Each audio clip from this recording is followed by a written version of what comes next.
Iowa school districts are now being forced to adapt after Governor Kim Reynolds signed a bill reforming area education agencies, or AEAs, into law. So I spoke with some North Iowa superintendents about what this could mean for their districts moving forward.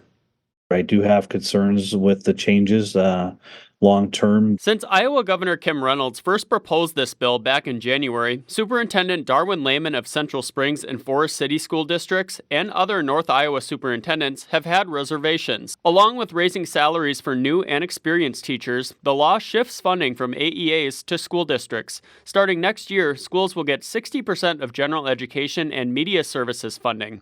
That goes up to 100% in the fall of 2025. That same year, schools will receive 10% of special education funding. Schools can still contract with AEAs or spend the money somewhere else. Now that the bill is approved, Lehman is worried about potential impacts moving forward. Ed services or services through the AEA will be diminished, and then the services that we receive are going to come at a higher cost. But Reynolds says the bill creates better outcomes for all of Iowa's students. She touted the bill as she signed it into law last month. It shifts funding to school districts, empowering them with local control to decide how best to serve their students and improve education outcomes without disrupting services or dismantling the system. As it made its way through the legislature, the bill was amended after it faced backlash. In the end, there won't be any changes to special education funding next school year. Even so, there is still hesitation about it. So did kind of where it get to at all through these amendments, did that at all kind of alleviate your concerns with the final approval? It helped because we know the special ed services won't be touched.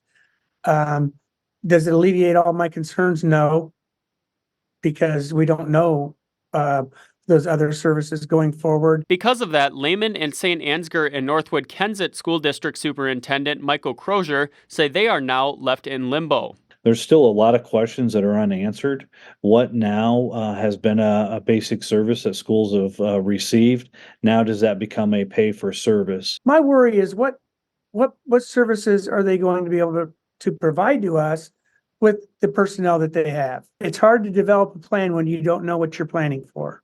Lehman says that also puts the AEAs in a tough spot. The AEAs have to determine what services they can provide. At the same point in time, they don't know how many of the schools are going to opt in. It's kind of the building the plane as it flies, because they're trying to build it, but trying to know what they have for funding. And we still are missing some of the key components on what the next steps are. As both the districts and the AEAs wait to figure out those next steps, the issue could come before voters in November.